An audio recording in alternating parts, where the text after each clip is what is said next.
Assalamualaikum warahmatullahi wabarakatuh.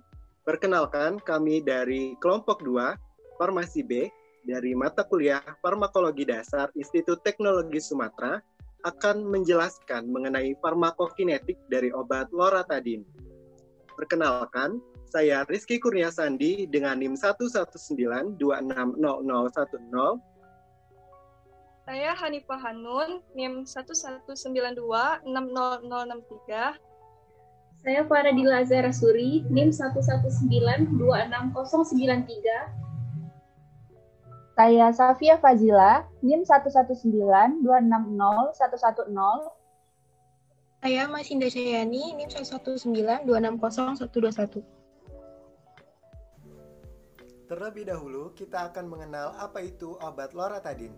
Loratadin merupakan obat antihistamin generasi kedua yang dapat mengatasi gejala alergi seperti bersin-bersin, hidung tersumbat, flu, dan juga ruam yang dapat menimbulkan gatal. Reaksi alergi ini terjadi karena adanya paparan alergen. Nah, pada sebagian orang, paparan alergen ini akan membuat tubuh memproduksi dan juga melepaskan zat histamin. Zat inilah yang menimbulkan reaksi alergi. Nah, obat loratadin ini bekerja menghambat zat histamin tersebut. Farmakokinetik dari loratadin sebagian besar akan terikat oleh protein plasma dan juga di metabolisme di bagian hati. Di sini, pertama akan dijelaskan mengenai absorpsi dari obat loratadin. Absorpsi merupakan proses berpindahnya obat dari tempat pemberian ke dalam sirkulasi pembuluh darah. Absorpsi tergantung dari rute pemberian obat tersebut. Nah, untuk obat loratadin merupakan obat yang diberikan secara enteral yang akan melewati saluran cerna. Oleh karena itu, obat loratadin akan mengalami proses absorpsi. Absorpsi dari obat loratadin dapat terjadi di bagian lambung, namun sebagian besar obat loratadin akan diabsorpsi di bagian usus halus. Terdapat 6 mekanisme absorpsi di dalam tubuh, antara lain difusi pasif, transporter konektif, transporter fasilitasi, transport aktif, pasangan ion, dan juga endositosis.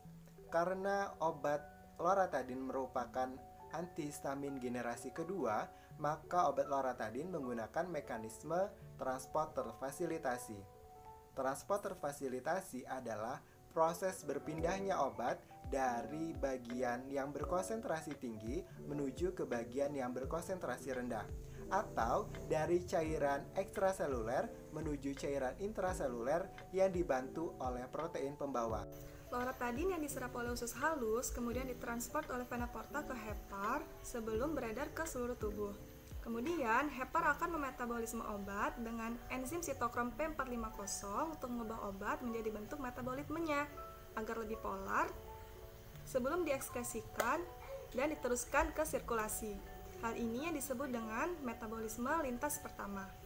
Selanjutnya, obat yang tidak termetabolisme akan didistribusikan ke vena hepatika dan ke interstisial dan diteruskan ke intrasel untuk disimpan hasil metabolisme sementara dalam jumlah tertentu. Loratadin dapat diserap dengan cepat di usus halus dengan onset kerja 1-3 jam dengan durasi efek lebih dari 24 jam. Dan untuk mencapai konsentrasi puncak di plasma yaitu 1,3 jam baik dalam bentuk tablet maupun sirup. Distribusi obat adalah proses penghantaran obat dari sirkulasi sistemik ke jaringan dan cairan tubuh. Distribusi obat dapat dipengaruhi oleh aliran darah, permeabilitas kapiler, sifat fisikokimia obat, dan ikatan protein. Setelah obat sampai ke aliran darah, maka akan didistribusikan ke organ yang perfusinya baik seperti jantung, hepar, dan ginjal. Baru setelah itu didistribusikan ke organ yang perfusinya kurang baik seperti kulit, otot, dan lemak. Berdasarkan sifat distribusi obat diberikan menjadi 3, yaitu distribusi ke plasma dan ekstrasel, serta distribusi ke intrasel dan ekstrasel. distribusi ke intraselular yang dapat menimbulkan efek karena tidak terikat oleh plasma dan protein. Kimia obat mempengaruhi kemampuan obat untuk melintasi membran sel. Nah, obat yang lipofilik itu mudah untuk melintasi membran sel karena memiliki sifat yang sama sesuai dengan prinsip like dissolve like. Sedangkan obat hidrofilik itu sulit menembus membran sel sehingga distribusinya hanya ada di sekitar ekstrasel, dan jika ingin keluar dari sirkulasi sistemik harus melewati celah yang sempit. Dalam tubuh itu terdapat dua bentuk obat, yaitu obat bebas dan obat yang terikat makromolekul atau protein. Obat yang terikat dengan protein darah atau plasma itu tidak dapat bekerja atau tidak dapat memberikan efek farmakologi. Obat yang bersifat asam lemah itu terikat dengan albumin, sedangkan obat yang bersifat basa lemah cenderung terikat dengan alfa-1 asam glikoprotein dan lipoprotein. Obat bebas dapat memberikan efek farmakologi karena distribusinya luas keluar dari sirkulasi sistemik. Ikatan antara obat dan protein cenderung bersifat reversibel seperti ikatan ion, ikatan hidrogen, dan lainnya. Tapi terkadang ikatan obat dan protein juga bersifat irreversibel dan harus dihindari karena dapat menyebabkan toksisitas bahkan karsinogenik. Loratadin sendiri termasuk obat yang berikatan protein tinggi karena lebih 98% berikatan dengan protein. Pada ibu menyusui, loratadin dan metabolitnya dapat terdistribusi ke ASI. Selanjutnya adalah fase metabolisme. Fase metabolisme atau biotransformasi obat adalah proses perubahan struktur kimia obat yang terjadi di dalam tubuh dan dikatalis oleh enzim. Tempat metabolisme utamanya ada di hati, yaitu di endoplasmic reticulum atau mikrosom dan di sitosol. Tempat metabolisme lain selain hati ada kulit, paru-paru, dan ginjal. Nah, hasil metabolit ini adalah yaitu bioaktivasi, yaitu mengubah obat tidak aktif menjadi obat aktif, bioinaktivasi mengubah obat aktif menjadi tidak aktif, biotoksifikasi mengubah obat aktif menjadi metabolit toksik, dan obat bebas yang langsung disekresikan langsung. Nah, tujuan obat ini di metabolisme untuk mengubah obat yang memiliki sifat nonpolar atau larut lemak menjadi polar atau larut air agar dapat diekskresikan oleh tubuh. Metabolisme ada dua, yaitu fase pertama yang terdiri dari reaksi reduksi, oksidasi, dan hidrolisis, sedangkan fase kedua terdiri dari reaksi konjugasi. Nah, tujuan fase pertama ialah mengubah molekul obat menjadi molekul lain, sedangkan fase kedua bertujuan untuk menggabungkan molekul obat atau hasil metabolit pertama dengan senyawa pengkonjugasi endogen tubuh. Proses metabolisme loratadin terjadi di hepar dan menghasilkan metabolit aktif berupa desloratadin. Metabolisme tersebut dilakukan oleh enzim CYP3A4 atau mayor dan CYP2D6 atau minor.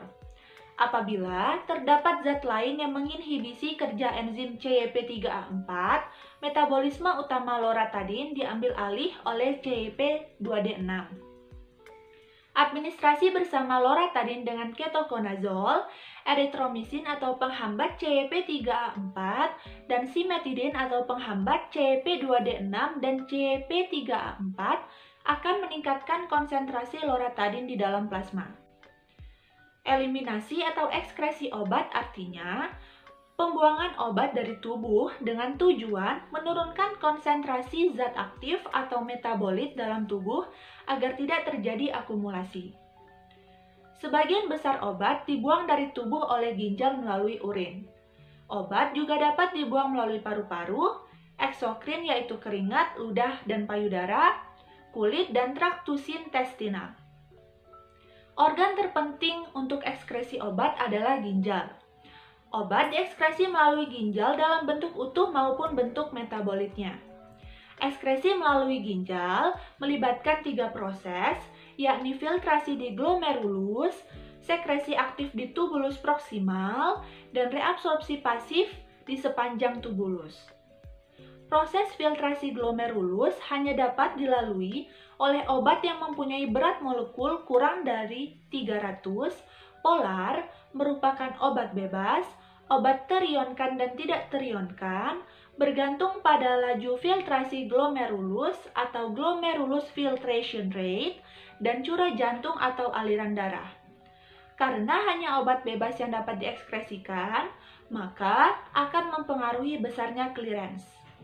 Clearance atau CL adalah volume plasma yang dibersihkan dari obat persatuan waktu oleh seluruh tubuh dengan satuan mililiter per menit.